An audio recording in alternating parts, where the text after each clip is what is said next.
എന്ന് മുതലാണ് മുസ്ലിം ലീഗുകാർക്ക് മദ്യം ഹലാലാവുന്നത്? മദ്യത്തിന്റെ അധിക നികുതി കുറച്ചു കൊടുത്താൽ കുടിയന്മാർക്ക് അതൊരു ഗുണമാവും, അതിൽ നിന്ന് കിട്ടുന്ന വരുമാനം കൊണ്ട് കേരള സമൂഹത്തിനെ പടുത്തുയർത്താൻ കഴിയും എന്നാണ് പറയുന്നത്. കൊള്ളാല്ലേ? കൊള്ളാം. എന്തായാലും KM ഷാജിയൊക്കെ നിലപാടിന്റെ രാജകുമാരനാണെന്ന കാര്യത്തിൽ ഒരു തർക്കവും വേണ്ട. നുണേഷൻ ഭരിക്കുന്ന കേരളത്തിൽ പിന്നെ അനുയായികൾ നുണയന്മാരായില്ലെങ്കിൽ അതിശയമൊന്നുമില്ലല്ലോ. ആർക്കും കത്തിയില്ല എങ്കിൽ കത്തിച്ചു തരാം UDFന്റെ പുതിയ മദ്യനയം. 800-ൽ കൂടുതൽ ബാറുകൾ ഓപ്പൺ ചെയ്തു കൊടുത്ത ഉമ്മൻചാണ്ടി സാറെ കുറിച്ചൊന്നും പറയുന്നില്ല ആരും. എന്തുവാ, എല്ലാം പിണറായി ചെയ്തു എന്നാ പറയുന്നേ. എല്ലാം തെളിവ് സഹിതം അങ്ങ് പൊളിച്ചടക്കിയില്ലേ. എന്തായാലും മുസ്ലിം ലീഗിന്റെ ആ ഒരു മദ്യത്തിനോടുള്ള സ്നേഹം അറിയണമെങ്കിൽ നിങ്ങൾ ഈ വീഡിയോ കാണുക തന്നെ വേണം. കാണാം. ക്യാബിനറ്റിൽ 5 മന്ത്രിമാരില്ലേ ഞങ്ങൾ 5 മന്ത്രിമാർ കൂടി അറിഞ്ഞോട്ടല്ലേ അന്നലെ മുഖ്യമന്ത്രിയോട് സംസാരിക്കുന്നത്? എന്നാ പിന്നെ ഞങ്ങൾ പുറത്ത് എവിടെയെങ്കിലും പറഞ്ഞോ? ഇനിയിപ്പം ഇതിനകത്ത് ഞാൻ ചോദിക്കട്ടെ, ഇതിനകത്ത് അഭിപ്രായം അതിനകത്ത് എന്തെങ്കിലും ഒരു മാറ്റി പറയേണ്ടതുണ്ടെങ്കിൽ ഞാനല്ല പറയേണ്ടത്, കുഞ്ഞാലിക്കുട്ടി സാഹിബാണ്. അദ്ദേഹം ഇന്നലെ അവിടെ സഭയിലില്ലേ, ഒന്ന് പിന്നെ മുഖ്യമന്ത്രിനെ ചെറുതായി തോണ്ടാവുന്ന അകലല്ലേ ഉള്ളൂ, തോണ്ടിയിട്ടില്ലല്ലോ, വിലക്കിയിട്ടില്ലല്ലോ. ഞങ്ങൾ ഈ നിലപാടിന്റെ കൂടിയാണ് മുഖ്യമന്ത്രി നിലപാട് കൊള്ളട്ടോ, അടിപൊളി. കേരളത്തിലെ മുസ്ലിം ലീഗിലുള്ള ആളുകളോട് പറയാനുള്ളത്, മദ്യം ഇപ്പോ ഹലാലായി മാറിക്കൊണ്ടിരിക്കുകയാണ്. ഇവനൊക്കെ എവിടുന്നാടാ വരുന്നേ? ഇവനൊക്കെ ആരാടാ ജയിപ്പിച്ചു വിട്ടെ? നിങ്ങൾ തന്നെ മൂക്കത്ത് വിരൽ വെക്കുന്ന സമയമായില്ലേ?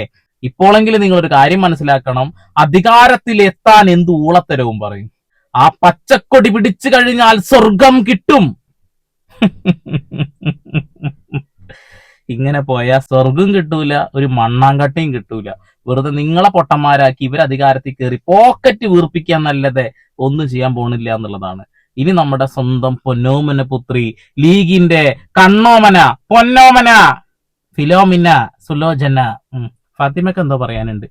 കവളപ്പാറ ദുരന്തമുഖം സന്ദർശിക്കാതെ ഒളിച്ചോടിയ, ഓഖി ദുരന്തബാധിത പ്രദേശത്ത് പോകാതിരിക്കുകയും പിന്നീട് പോയപ്പോൾ ജനങ്ങൾ കൈകാര്യം ചെയ്യുകയും ചെയ്ത ഒരു മുഖ്യമന്ത്രിയാണ് കഴിഞ്ഞ 10 വർഷം കേരളത്തിന് ലഭിച്ചത്.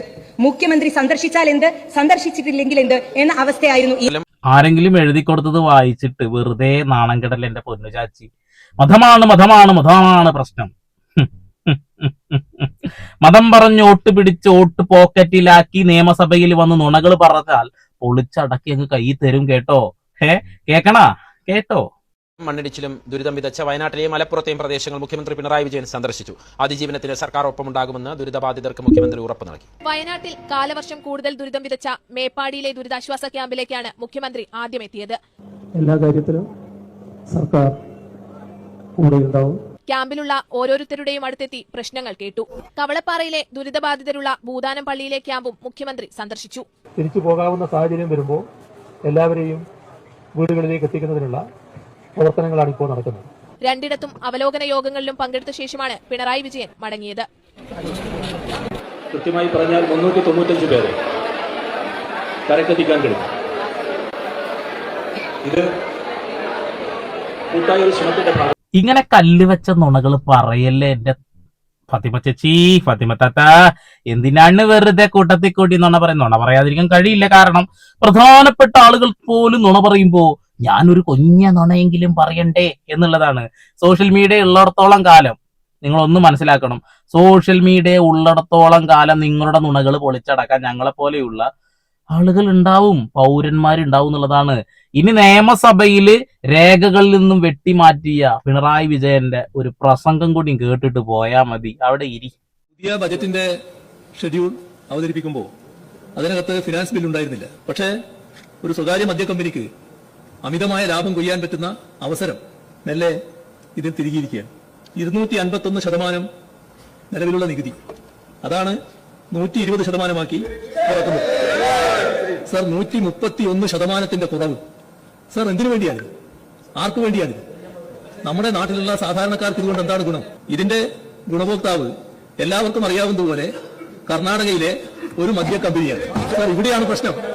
കർണാടകയിലെ ഒരു മദ്യ കമ്പനിക്ക് വേണ്ടിയുള്ള ഒരു നിർദ്ദേശം സർ, നമ്മുടെ സ്വകാര്യ പുസ്തക കമ്പനിയായ ബക്കാർഡി അവർക്ക് വേണ്ടിയുള്ള ഒരു നിർദ്ദേശമായിട്ടാണ് തന്നിരിക്കുന്നത്. അങ്ങേപോലെ ഒരാൾ സംസാരിച്ചുകൊണ്ടിരിക്കുമ്പോൾ ഇന്റർഫിയർ ചെയ്യുന്നത് എനിക്ക് വിഷമമുണ്ട്, പക്ഷേ പറയാതിരിക്കാൻ നിവൃത്തിയില്ല. ഇവിടെ പ്രധാനപ്പെട്ട പ്രശ്നം എന്താ? അടിയന്തര പ്രമേയത്തിലുള്ള സാധ്യത ഒഴിവാക്കി. അതിനകത്തെ കണ്ടൻസിലോട്ട് പിന്നെ നമുക്ക് പോകാൻ കഴിയില്ല. അങ്ങക്ക് വോക്കൌട്ട് ഉണ്ടെങ്കിൽ അങ്ങക്ക് ആ കാര്യം ഒരു വിവരം പറഞ്ഞാൽ വോക്കൌട്ട് നടത്തുന്നതിന് സ്വാതന്ത്ര്യമുണ്ടോ? സർ ഞാനൊരു കാര്യം പറയാം. ഇതുമായി ബന്ധപ്പെട്ട ഫയൽ നീക്കം അതിദ്രുതഗതിയിൽ നടക്കുന്നുവെന്നാണ് മാധ്യമങ്ങൾ റിപ്പോർട്ട് ചെയ്തിരിക്കുന്നത്. ഇത് വളരെ ഗുരുതരമായ ഒരു പ്രശ്നമാണ്. അങ്ങേ പോലുള്ള ഒരു നീതിമാൻ ആ ചെയറിൽ ഇരുന്നുകൊണ്ട് ഇരിക്കുന്ന ഘട്ടത്തിൽ ഇത്തരമൊരു കാര്യം സംഭവിക്കാൻ പാടുണ്ടോ എന്നുള്ളതാണ്. നമ്മുടെ നാട്ടില് സോഫ്റ്റ് ഡ്രിങ്ക് പോലെ സാർവത്രികമാക്കാനാണ് പോകുന്നത്. ഇതാണ് ഗൗരവമായ തരത്തിലും ഇത് അനുവദിക്കാൻ പറ്റില്ല. നമ്മുടെ നാടിന് വലിയ ഗുരുതരമായ പ്രത്യാഘാതം അതാണ് സംഭവിക്കുന്നതെന്ന് നാം കാണണം. അങ്ങയുടെ റൂളിംഗ് ആണെങ്കിലും ഇതിന്റെ പിന്നിലുള്ള താല്പര്യം നമുക്ക് ഗവൺമെന്റിന്റെ നിലപാടാണ് എന്നുള്ളത് എല്ലാവർക്കും അറിയാലോ.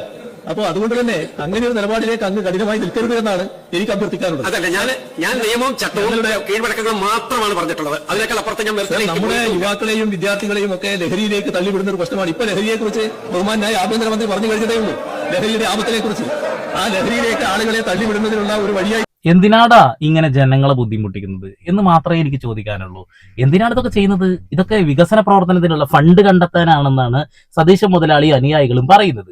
ഇനിയെങ്കിലും ഇമാതിരി ഊളത്തരങ്ങൾ അവസാനിപ്പിക്കുക, ജനങ്ങളെ പൊട്ടന്മാരാക്കാതിരിക്കുക.